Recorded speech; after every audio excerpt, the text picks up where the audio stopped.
Hello everyone, welcome to EnglishPod. My name is Marco. And I'm Erica. And today with Erica, we have a very aggressive lesson for you today. That's true. We've got a revolutionary lesson. Yes, today at EnglishPod, we're protesting. So Erica, why don't you tell us what a protest is? Well, when you protest something, you go into the streets and show your disagreement. Right, and you yell and you have signs and everyone's just protesting. And the news comes, and if it's not clear now, it'll be clear after the dialogue, I'm sure. Definitely. So why don't we start with our vocabulary preview? Vocabulary preview. We have two words in our vocabulary preview today. The first is bankrupt. Bankrupt. So if a company goes bankrupt, what happens? It means the company doesn't have any more money. So it can't pay salaries. It can't pay Can't anything. pay its bills, yeah. So basically, if it's bankrupt, it's probably going to close. Exactly. Okay, our second word today is bailout. Bailout. B-A-I-L, bailout. So a bailout is when the government gives money to a company that is about to go bankrupt.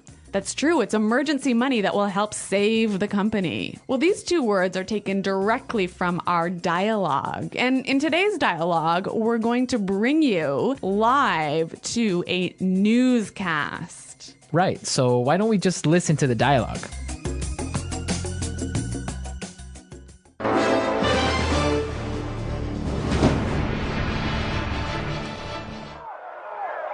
This is Action 5 News reporter Sarah O'Connell reporting live from Washington, D.C., where a protest has broken out. Thousands of angry citizens are protesting against the proposed bailout of the auto manufacturing industry. Sir, Sarah O'Connell, Channel 5 News, can you tell us what's happening? Yeah, we're here because we feel this is an injustice. The financial irresponsibility of big business has to stop. We're here to show the government that we don't like the way they're spending our tax dollars. Sir, but what exactly is making everyone so angry? It's an absolute outrage, Sarah. The U.S. government wants to give $25 billion of taxpayers' money to the auto industry. These are companies that have been mismanaged and are now nearly bankrupt. I see. But many supporters of the bailout argue that it could help save the jobs of millions of hardworking Americans. That may be true, and I, for one, don't want to see anyone lose their job. But how can these CEOs ask for a bailout when they're making millions of dollars? And then they have the nerve to fly to Washington in private jets. This costs hundreds of thousands of dollars. They're asking for money. That is just not right. Good point. This is Sarah O'Connell reporting live from Washington, D.C. Back to you, Tom.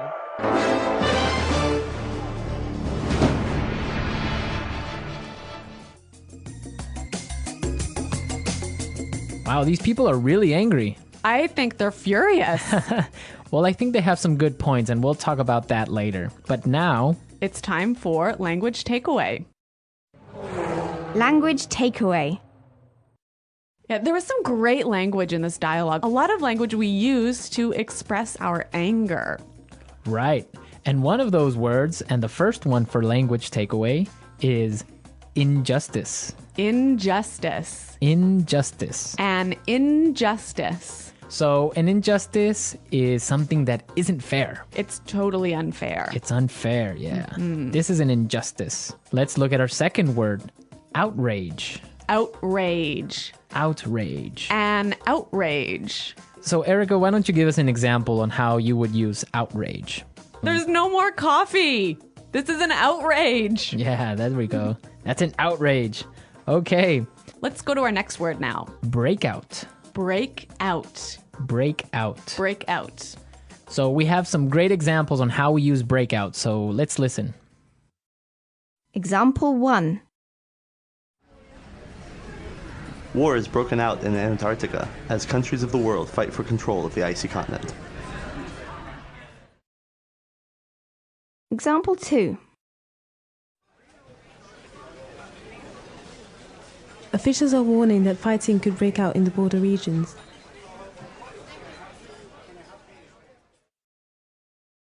Example 3. A forest fire broke out last night. Well, this is a wonderful phrasal verb that means... To begin suddenly. Okay, so I think that's pretty clear. Yep. Yeah. Break out. Let's go to our next word now. Mismanaged. Mismanaged. Mismanaged. So when something is mismanaged, it's Not managed properly. managed poorly. Poorly, right. Yeah. Our final word today is Have the nerve to.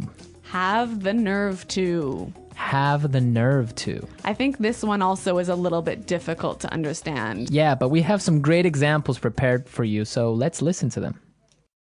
Example 1.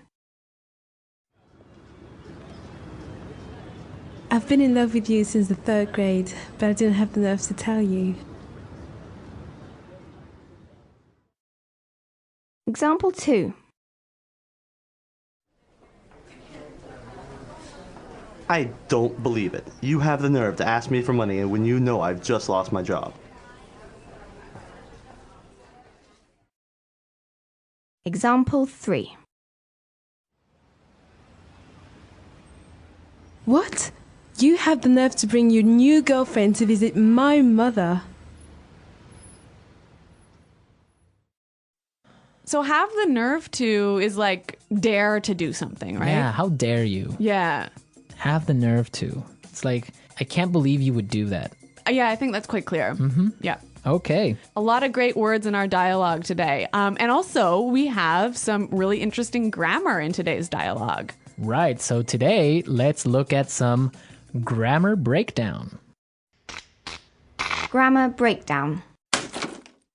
In this section, grammar breakdown, we show you a particular grammar structure and explain a little bit about how that structure affects meaning. So it's not really about getting the grammar perfectly right. It's about understanding the meaning. Right. And in today's lesson, we saw some really great examples on how we use the present perfect tense. Let's listen to an example from the dialogue. Where a protest has broken out. Where a protest has broken out. See the verb here, break out, like a protest has broken out, happened in the past, right? Right? And it's still going on now. Exactly. So present perfect is used when we're talking about an event that happened in the past and is continuing on now. Exactly. Or is continuing to affect now. Exactly. Okay, I think that's pretty clear. Yeah, but now if you want to indicate or if you want to demonstrate that the action has finished, the event is over, then you would say it like this. A protest broke out. A protest broke out. In this form, you see that the protest is over. It happened yesterday already. Right, and I think it's really emphasizing the fact that it is no longer affecting the present moment. Exactly. So remember the difference between present perfect and simple past. Now, if you want to know more about these tenses, present perfect and simple past, be sure to go to our website at EnglishPod.com. In the grammar section, you can find some more great examples and a really clear explanation on how these tenses are formed. But now we are ready to listen to our dialogue a second time.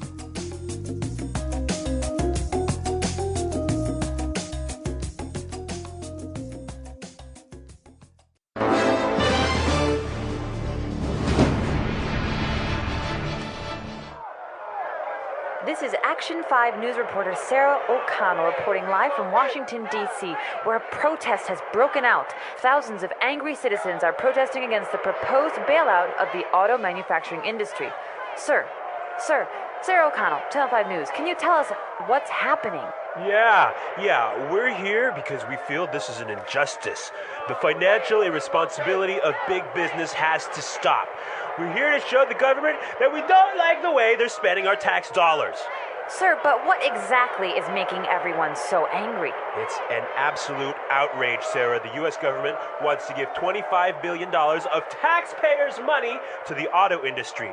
These are companies that have been mismanaged and are now nearly bankrupt. I see. But many supporters of the bailout argue that it could help save the jobs of millions of hardworking Americans. That may be true, and I, for one, don't want to see anyone lose their job. But how can these CEOs ask for a bailout when they're making millions of dollars? And then they have the nerve to fly to Washington in private jets. This costs hundreds of thousands of dollars. They're asking for money. That is just not right. Good point. This is Sarah O'Connell reporting live from Washington, D.C. Back to you, Tom.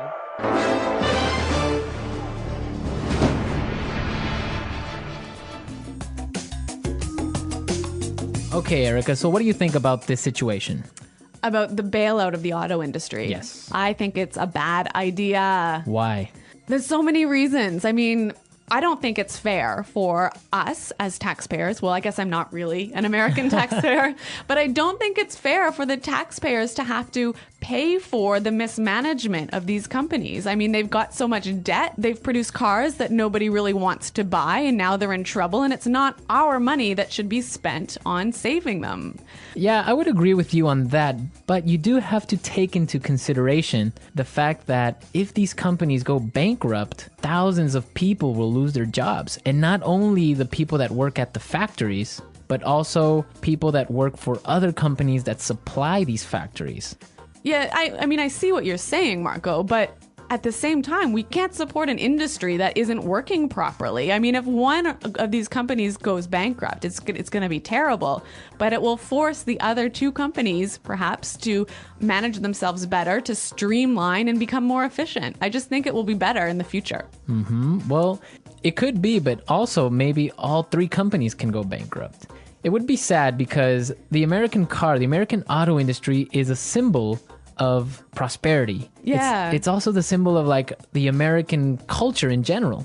I guess that's true. So it would be a shame for it to go bankrupt because everyone owns a car in the United States, or most people, and it's just something that we can't lose. But it is an interesting topic, and we also want to know your opinions about it. Yeah, listeners, please come to our website at EnglishPod.com and tell us what you think about this bailout and about this lesson. On the website, we'll post a link to the news article where you can read a little bit more about this because this is actually going on now.